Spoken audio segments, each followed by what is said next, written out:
wabarakatuh. Perkenalkan, saya Larasati, Kepala TK Mutiara Pelangi, Kecamatan Sungai Liat, Kabupaten Bangka, Provinsi Kepulauan Bangka Belitung. Kali ini, saya akan berbagi praktik baik.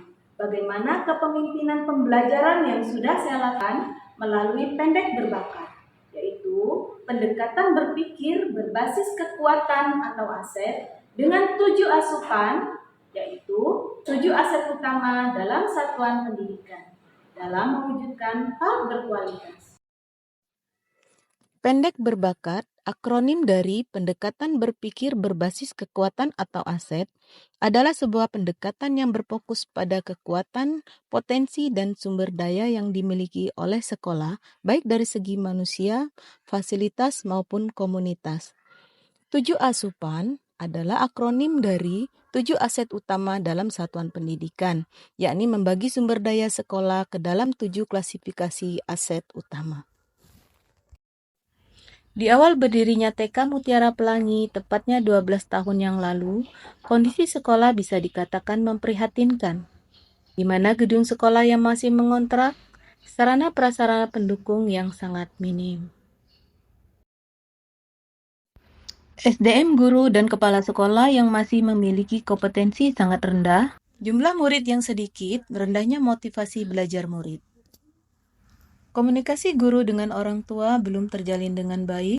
Kondisi ini sempat memunculkan rasa pesimis bahwa sekolah ini akan maju jika melihat dari kekurangan yang ada. Melalui pendek berbakat dengan 7 asupan, yakni 1. Modal manusia. Melalui modal manusia yang tertuang dalam RAPBS, guru dan kepala sekolah mengikuti diklat berjenjang tingkat dasar, lanjut, dan mahir. Memanfaatkan orang tua dengan melibatkan paguyuban orang tua dalam program pentas seni, lomba orang tua menghias kelas, lomba menu sehat dan minuman sehat, deklarasi anti perundungan, memperingati Hari Ulang Tahun Republik Indonesia setiap tahunnya, kemudian lomba orang tua membuat APE dan guru yang mempresentasikannya, dan memanfaatkan anak untuk mengikuti lomba. Yang kedua, modal sosial. Saya membuat komunitas guru belajar Mutiara Pelangi, di mana guru saling berbagi praktik baik antara rekan sejawat. Kemudian memanfaatkan media sosial YouTube, Facebook, Instagram, dan TikTok.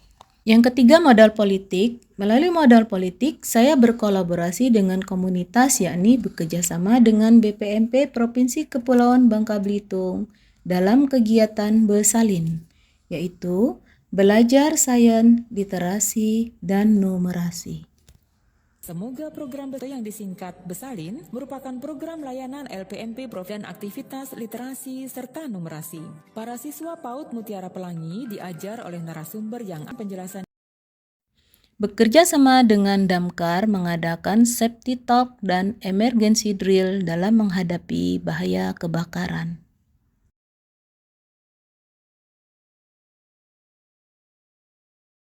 Kemudian bekerja sama dengan organisasi mitra Himpaudi, yaitu mengadakan implementasi kurikulum merdeka.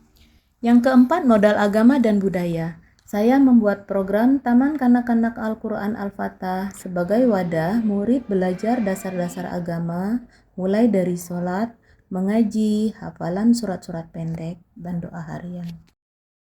Melalui modal budaya, saya mengenalkan pakaian daerah Bangka, yaitu baju kurung dan setanjak, serta kegiatan nganggung bersama. Yang kelima, modal fisik. Di tahun 2014, saya memberanikan diri mengontrak sebuah rumah dengan ukuran yang lebih besar sehingga meningkatkan kapasitas daya tampung. Yang keenam, modal alam. Dengan memanfaatkan modal alam, saya merancang model pembelajaran PAUD berbasis alam, mulai dari membuat bangunan dengan konsep terbuka.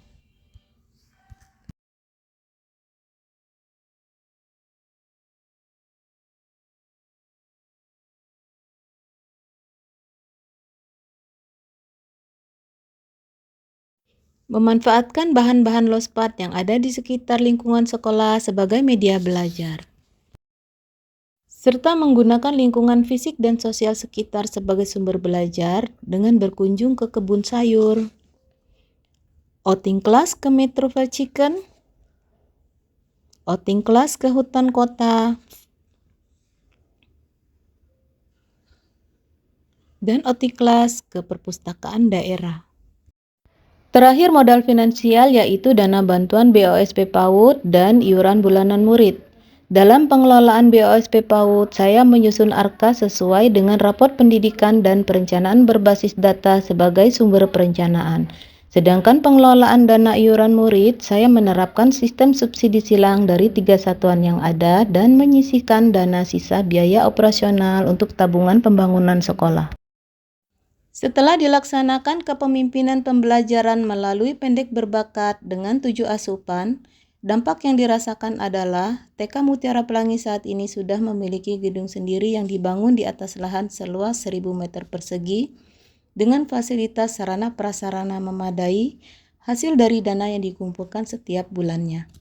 Dalam proses pembangunan yang dilaksanakan sejak tahun 2017 hingga 2024, belum pernah memperoleh atau mengajukan bantuan dari pihak manapun. Guru-guru sudah memiliki kompetensi yang baik, dibuktikan dengan kemampuan merancang, melaksanakan, dan mengevaluasi pembelajaran yang efektif, inovatif, pemanfaatan teknologi, serta memiliki sikap yang positif, etis, dan profesional dalam melaksanakan tugas sebagai pendidik. Jumlah murid semakin banyak, terlihat dari grafik murid yang semakin meningkat yang awalnya 12 orang hingga menjadi 79 orang, terjadi peningkatan 15,8% setiap tahunnya. Aksi nyata yang telah dilakukan oleh Ibu Larasati selaku kepala sekolah membawa begitu banyak dampak positif sehingga membuat kemajuan sekolah. Saya sebagai guru merasa bangga dan terinspirasi untuk selalu berpositif dalam menghadapi masalah yang terjadi.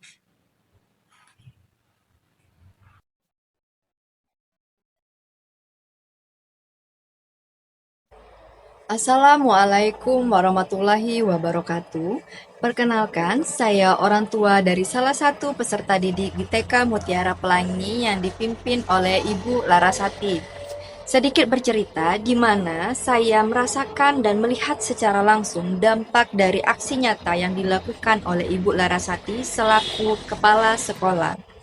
Yang dimana awalnya TK Mutiara Pelangi gedungnya masih menyewa, hingga saat ini sudah memiliki gedung sendiri dengan fasilitas yang memadai, serta selalu dilakukannya peningkatan maupun perbaikan secara berkala. Saya juga sebagai orang tua merasakan keterlibatan langsung melalui program parenting yang dilakukan oleh sekolah, di mana anak saya juga sangat antusias dalam hal belajar sambil bermain yang menyenangkan melalui program kurikulum Merdeka yang sedang berjalan saat ini. Sakrina merasa senang bersekolah di Mutiara Pelangi karena belajarnya sangat seru dan sekolahnya bagus, sehingga membuat Quina ke sekolahnya itu semangat. Demikianlah aksi nyata yang telah saya lakukan sebagai bentuk dedikasi saya selama 12 tahun menjadi kepala sekolah di TK Mutiara Pelangi. Semoga dengan praktik baik ini dapat memberikan inspirasi bagi rekan-rekan kepala sekolah dan dapat memberikan manfaat bagi sekolah pada khususnya dan dunia pendidikan di Indonesia pada umumnya. Mohon maaf jika masih banyak kekurangan dalam pembuatan video ini, dan terima kasih karena sudah berkenan menyaksikan. Di taman bunga mawar merekah, indah dipandang, hati pun senang. Berpikir positif, kekuatan berlimpah, aset berharga, masa depan gemilang.